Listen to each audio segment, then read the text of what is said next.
What is up, guys? Mcdoubles back again with a brand new video. Today I'm going to play a brand new build, an oldie but a goodie once again, but this is one we haven't seen on the channel in a while, and it's dominating in Felforge mode right now at all levels, so I hope you guys enjoy. Let's jump right in.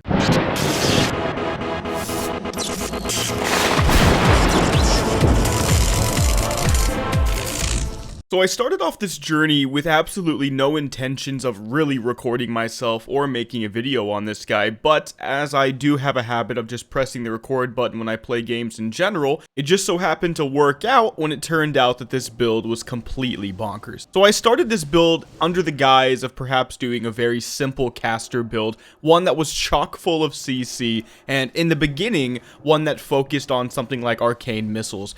I was thinking maybe I'll go Prophet of Wrath, or maybe I'll go Twilight Paragon and go for a Smite-centric build, and I was still trying to figure out my bearings, but I do want to show you guys just the sheer power of one spammable ability and 15 different things of CC. It's wrong, man.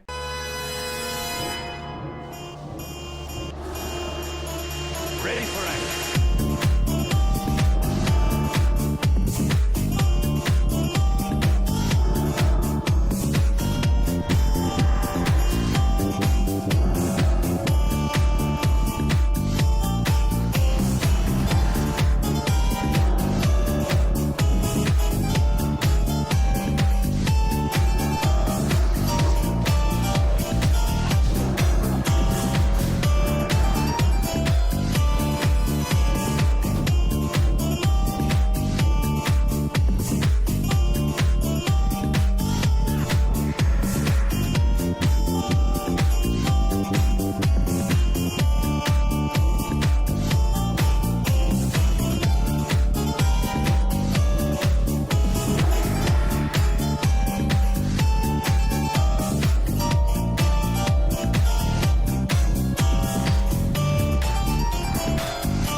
And I could have just kept going. If you really think about it, maybe in some ways I should have included the Hand of Protection in my CC count. I know it's not CC, but what does CC count really mean other than the amount of times that I prevented my opponent from having any say in how the actual match went? I mean, it's completely skillless, and we all understand that, but Hand of Protection kind of helped me with that as well. It gave me like, what, 5-6 seconds of, hey, your opponent just can't touch you and you can still touch them. It's just stupid, but I wanted to show you guys the power of raw CC. Even with all the diminishing returns and balancing that they've done on Ascension for CC, it's still absolutely bonkers, and I wanted to also show a class that wasn't Rend OP, because after my last video, in fact, after the video before my last video, the first one, obviously, where I showed Rend OP, that's where I started noticing that everybody was playing Rend OP, and I always forget about that as like a byproduct of my videos, right? Because I never think to myself that if I show you guys a cancer build, that I'm gonna have to reap the karma from that and start playing against it 24/7. And yet that does always seem to be the case, okay? So one thing you will notice throughout this video is how many Rend OP builds I'm actually gonna face. But I think that's a good thing, because what it shows you is that the build can be beaten. Rend OP, the melee build, if you haven't seen it, check out my last videos. It's stupid broken, and if you like melee, there's no chance that you won't like this. But what I'm going to be showing you with this video is not quite an arcane missiles build, but really a different caster build, a Smite Holy Fire build that is chock full of CC and absolutely broken, and uses the same exact character that you see right here. We just ended up getting lucky on our rolls, replacing the arcane missiles, grabbing the smite, grabbing the holy fire, and obviously if you don't know, holy fire, and also similarly in name, starfire, are pretty massive abilities, right, to get at level 20, so the holy fire in particular was a huge gain, and I'm going to show you guys crits that you probably didn't think were possible at the level that I got them at. Okay guys, this is it. This is the build right now. We're level 27, I have Imp, Holy Fire, Smite, Frost Nova, Greater Heal, Hammer of Justice, Disarm, Hand of Protection, Evocation, Flame Tongue Weapon, and Mark of the Wild. It's pretty bonkers, and we're gonna look for some fights.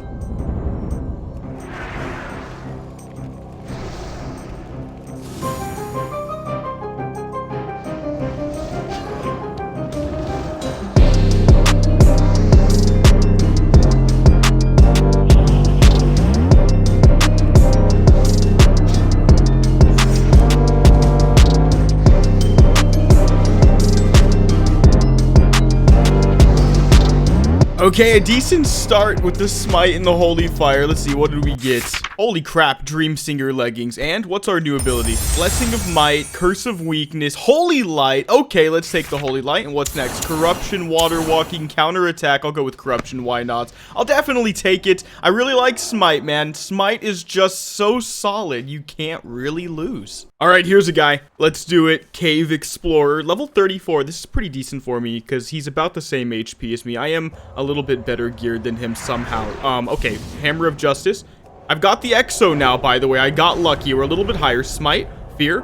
Might as well CC him. I'm already below half. Just gonna heal. Let's just go for the max heal. Best part about being a caster is you're also kind of a healer. Look at the freaking Holy Fire. 260 crit earlier, by the way. I'm just gonna spam Smite. There's no point. He's disarmed. It's fine. Another Holy Fire. 254, no crit. And he's just gonna tick away while I'm in my broken Hand of Protection. I can't lose this. Fear. I can't lose it. Smite. Exo. And Holy Fire once again. 291. That's the kill, man. 37. And a bunch of blues, man. What can I say? I see the Gloom Shroud armor and a bunch of greens in there, but we got the Pison's Old Greatsword, Drake Wing Bands, by the way. That's going to be decent for me. 3 stamina, 6 hit rating. Why not? Might as well put that on. I could always use the early hit rating, right? As you can see, the build's doing really, really well. We're skipping through some of the boring parts, but we did pick up the Exo. One of the enchants I'm using is Holy Ascension, and Holy Ascension lets me get some pretty interesting effects off with Smite and Exo right after a Holy Fire. First of all, if I Holy Fire and Smite, Smite does more damage, and if I Holy Fire and then Exo, I do 5% more holy damage overall to my target, which is a little bit less impressive outside of PvE, but ooh, Gizmotron Mega Chopper, that's not too bad off a random mob. But the build essentially got everything it needed pre-40. Pretty ridiculous. So at this point, between like levels 37 and all the way to max, I really didn't find anybody to fight, and I've talked about this before, and I'm not complaining, it's just a fact of the game. After level 40, you can almost find nobody, and the reason is, the only people that can make it to 40 plus on Felforged mode are people hiding and doing challenges so that they can actually get all their rewards and not die, which is not even high risk, right? I don't really like the challenge system, by the way, as a direct result of how it's treated, the high risk game mode. I think it was interesting, but it's a PvE thing. Challenges like that, they're not meant for PvP game modes. But anyway, I digress. The only other group of people that are actually at level 40 and plus are people who PvP'd all the way to that level. They battled their way there, and as a result, they took out maybe 4, maybe 5, maybe if you really got a lot of PvP in, 6 or 7 people on your way to like 40, 45-ish. And if you kill that many people just so you can be there, you have to recognize that there's going to be nobody for you to fight, except for either the lucky, the cowardly, or the cream of the crop. And so I rarely get fights post 40. But what I can get are people at 60, because all of those people in those groups I mentioned will make it to 60, and that is when a lot of them will choose to fight, even if they never fought before. So, what I did is I took this build, which is essentially the same thing you saw in my 30s, with a few extra bells and whistles, but for the most part, it's the exact same. We did get things like Levitate, which you're going to see me abuse the living hell out of, which is pretty fun if you think about it. How many people are going to tell you they abuse the hell out of Levitate outside of just, you know, discovering new zones or something that you were never supposed to go to, like old Hyjal or something like that? But I think you know what I mean. The build is about to be bonkers in a way different way. Not because it's good at low levels, which it is, although I will admit it is weaker than Rendo P while leveling, but because of how broken it is as well at max on Felforged mode. My Holy Fires crit so hard for how low my gear is that it's almost, well, it just feels like it should be against the law. It's a travesty. It's wrong. It's genuinely wrong that I can do a 1-second cast for as big as I'm about to show you guys. So I want to show you guys 2 back-to-back high-risk PvP kills and all the loot we got along the way at level 60 with this build.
So as you maybe can tell, I have a new strategy, and I'm going to keep doing it because as far as I know, the Ascension devs could care less. It's not considered bug abuse because any guy with a Meteor and a Felforged tag on their character can land exactly where I landed. They can Thunderstorm me off, Typhoon me off. I had this idea after playing Koa because in Koa, there's a bunch of crazy, really unique custom spells, some of which allow you to get onto things that you probably were never intended to be able to get onto in World of Warcraft, like the tops of buildings. And I thought to myself, after the Ascension devs said that it's perfectly fine and legal within the game to go to those heights and do it, that yeah, I guess I will. And I'll do it on the actual servers too. So I decided to go to a very popular location to do your daily for the day, and I just waited. I waited until somebody appeared, and the best part about it is I got to pick every fight, and I think I did fight basically everybody. There was maybe 1 or 2 people where I thought, hell no,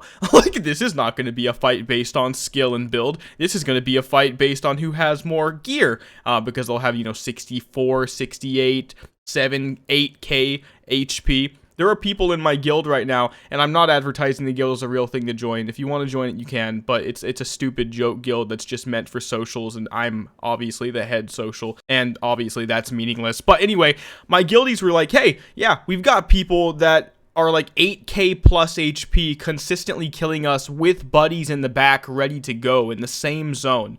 Basically everywhere we go at max. And my first response was, you're not picking the right locations to go, because like I don't go anywhere where I think there's going to be somebody like that, because it's not fun. It takes out everything from the game. But number 2, I was thinking I'm really lucky in some ways that I'm not encountering the stupidly high-geared players as often, just in general, because I was able to get quite a few kills like this, including another one I want to show you guys, because I just love this, and I think I'm going to keep doing it.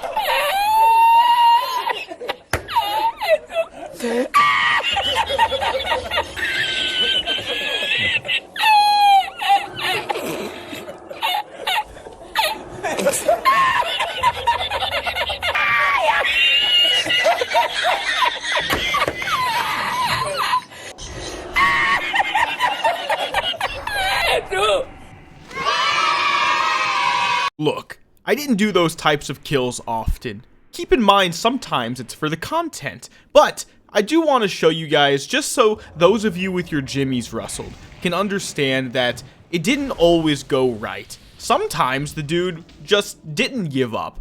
And it turns out, when you don't even have a mount yet, there's absolutely no way you can get somebody that you're trying to attack. But, despite that fact, I want to show you guys one more interesting interaction before I jump right onto the character live and start playing it at max level, and we'll see what happens. So this is a clip of one of my runs that didn't make it in the video because I didn't make it to 60 during the run, and I want to just say we start off on a roll, okay? I don't want this to look like it's staged, even though it's so clearly by the end of the clip going to feel like nobody would have had this interaction and it's too lucky. So this is my proof. I'm going to play this whole clip and talk this entire time. What I want to show you guys is the first fight between me and this guy Marthfell, and this is pretty much as natural as it gets. I'm doing the Searing Infernal quest right now, or the Fellfire Hill Demon quest now, and you basically just kill demons in this area of Eastern Ashenvale and leave. It's really good XP. It's also really populated now because it looks like they've once again changed the brackets that you can go to certain zones in, and it is messed up. There are some levels that currently are bugged and aren't giving you any new quests, for example. And then there are some levels that are better now, right? Like you can get Broken Oaths, which is a really good Northern Desolace quest up until like 33, I think now, or 32, which is better than it was, which was like only level 30 precisely, which is so hard to make happen. And they did a similar thing where the better quest, the Satyr quest north of this area, is now not being offered as often. It has like 1 level bracket. And this one, also by the way, an equally good one, it just should not replace the Satyr quest. It's being offered more often. It's like level 28, 29, both levels that people land on quite often when just doing one quest and turning it in and after maybe getting 1 kill. So everything's going perfectly natural. Obviously, as you saw, we dominated that guy real quick, and I continue to quest when the weirdest thing happens.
So that's right. If any of you guys are actually paying attention to the whole Craig storyline within this whole Mcdoubles anime that you've been watching, you would know that Craig's ultimate foe, his one true enemy, was the mysterious and elusive Not Craig. And it appears that on this day, Craig, in his extremely unorthodox Tauren form, has defeated Not Craig once and for all. And we almost got taken there, man! And damn, that would have been embarrassing. I would have been a shadow of my former self. But today, Craig has once again prevailed. Okay, guys, here we are. This is the character you've been watching, and I've got to say, I'm proud of it. We only have 520 bonus damage right now and an item level of 51. Remember, it's Fell-Forged high-risk mode. But I was able to pick up some pretty interesting things, including these Blood-Forged Arcanist Bindings of the Tempest, which is quite nice right now. It's 66 item level. And things like Zandalar Confessor's Bindings as well. Same concept. I'm still using Holy Ascension, which is a really solid legendary enchant. And you can see my build at the bottom here. I've picked up some pretty broken stuff.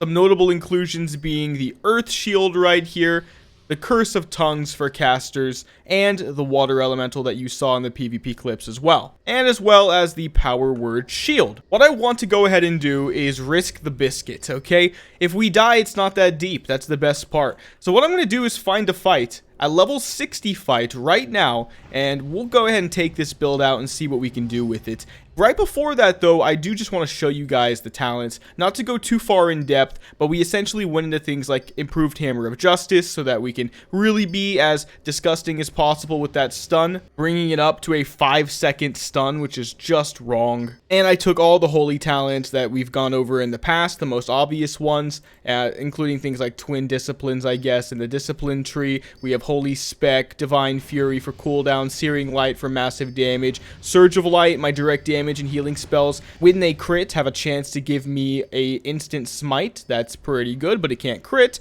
And also an interesting one with the greater heal that we have, Test of Fate, increases healing by my greater heal by 12% if I'm below 50%, and increases the damage of smite and holy fire by 12% on targets below 50% health. So that's pretty sick as well. So let's go ahead and take the build out and see what we can do. Okay, I got a pretty good daily for us to do. Demon's Contract, Dark Whispers. It's actually sick. I don't think it existed in the past. Essentially, I have to go all the way down to the elite demons here in Winter Spring, and I have to kill them. It's quite a lot of them, and if you remember from any of my past videos where I farmed that area, the Doomlord looking one from Warcraft 3, you know, that one, he's pretty OP, and he can actually stun you out of the game, and it's almost unexpected. In other words, if the build is weak enough, we might actually die here. But we're using holy magic, so I think I'll do more damage against demons, namely with things like Exorcism, where I can stun my target for 3 seconds. You know, not extra damage, but translates into extra damage where I don't actually take any in return, so that's pretty good as well. It does make me yearn for things like Holy Wrath, but I think we'll be fine. Again, as I tend to say, and it's just my disclaimer so that nobody's too disappointed, we should be fine, unless there is a dude with a ridiculous amount of gear and just the right build to where, you know, the gear completely eliminates skill from the equation. We'll have to figure it out. But we're at 6k health roughly on a guy that has a bunch of CC, a lot of really cool tricks, some of which might just be unfair if played right. And, you know, I'm namely talking about things like the freeze from the Water Elemental on Shift T, and the Hammer of Justice, and the Fear, and the Hand of Protection if I run out of CC, but I also have the Frost Nova. I have the Earth Shield, so as long as I keep that up, I'm healing myself for no work. And then hopefully, I'm able to get damage off consistently in between all of that, namely with the Holy Fire. If that's the case, I could win every fight, assuming there is one. Hopefully there's somebody here. We may just go hunting right away. Yeah, nothing's dead up here, so I don't think anybody's here. Although, admittedly, if you can skip the guys in the front so that nobody knows you're inside, like I'm about to do, that would be the wisest way to play. Oh! Oh, no! It is an overgeared guy! He's disarmed.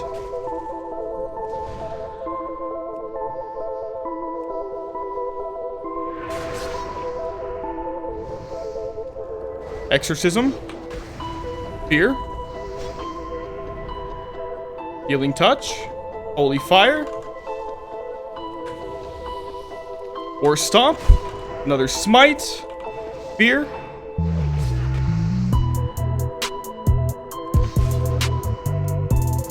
Water Ellie. Healing.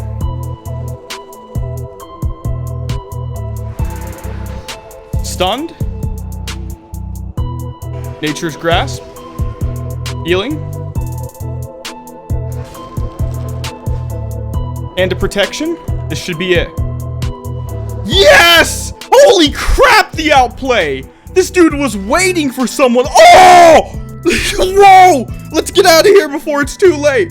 Oh, the epics! Holy crap! Dude, that guy was waiting for someone like me to appear. He got outplayed on every conceivable level. You had to have noticed the damage difference, right? Like, if I didn't heal and do what I did at the precise moments that I did it, it was over. It was just over, man. I don't think I'm going back there. God, oh, I don't even know what to say. Another Manticore Sting, man. What if that's the one that I sold? I don't know. I don't think it is. Anyway, Edge of Chaos? 74? Dude, this guy was bonkers geared. Holy crap, he had double Seal of Jinn. And he had the Eye of Hakar. And he had all the perfect epic gear. He had 3-piece bonus with the, or 2-piece, sorry, with the Zandalar, which is the one you want, because it's 20 attack power. He had a Zinrock! Do I have the only Zinrock on Felforged because of that guy? I like how these models don't happen to be working. Just ignore it. A relog would fix it. Zin. Oh, there's plenty of Zinrocks, man. But I have one of the only ones, right? It's still in the single digits on the auction house, and I can get it for 90G. I'll do what you guys want me to do, even though I know it's not going to translate into a sell. I'll undercut by a silver, okay? Or, I'm sorry, a copper. And, God, 24 hours, I guess. Hopefully it sells. I'm going to put everything else up for whatever I want to do it for. Thunder and Lightning as an epic RE as well. I'm telling you, he had REs and everything. I have nothing like that. This is the only Thunder and Lightning. I'm going to resell it to him if he continues to play for 100G if he doesn't already have it saved. Oh my god, guys. Well, I'm going to go ahead and put all of this on the auction house. Unfortunately, I can't trade the Manticore Sting to my other character, or I totally would. Although I do think I sold it for too low before. Yeah. Let's put ours up again. I'm going to do the way that I normally do it on these sells because I just want things to sell. But if you guys prove me wrong and the epic I put in for 1 copper to penny pinch it sells, then I'll start, you know, not undercutting by crazy amounts, right? That's going to be my confirmation bias. We will see. So if anybody that plays RuneScape is watching or has ever played it in the past, I really do feel like the PK I just got, I mean, look at these prices so far and I still have so much. This PK would be the equivalent of being like a regular like level 60 pure, right? And you're going out there in like your basic gear. All you've got is a DDS, right? But you maxed out your strength and you get some sick rolls. You 32 somebody straight out of the game and then they drop 50 mil. Like, that's what just happened, dude. And I feel so good about it right now. That was as, again, organic as it gets. You know, and I mean that sincerely because there was an overgeared guy waiting in the hot zone, just waiting for a guy with 6k HP to appear. And for all intents and purposes, it was his game to lose, right? I was able to manage all of my abilities absolutely perfectly. I had to use all of them by the end of that fight. If you noticed, I used literally every single thing that I could use, except for the wing clip because it was almost redundant. But other than that, it was basically on the money, and I'm very happy with that fight. Okay, I think because my adrenaline's running, and I do want to get a video out for you guys once again today, because I'm trying to go a little bit faster on it, I'm going to go ahead and release this video at pre-30 minutes. Okay, I'm sorry guys, but we're going to go ahead and end it right there. So if you enjoyed the video, and you enjoyed the Smite Holy Fire build, just as a little bit of a diversion, doing something different, people did say they wanted to see a Felforged caster as well, then make sure to give this video a like. The likes make me happy, and I think we all know that all YouTubers use the like as a metric for their self-worth. But I'll see you guys in the next video. Mcdoubles out.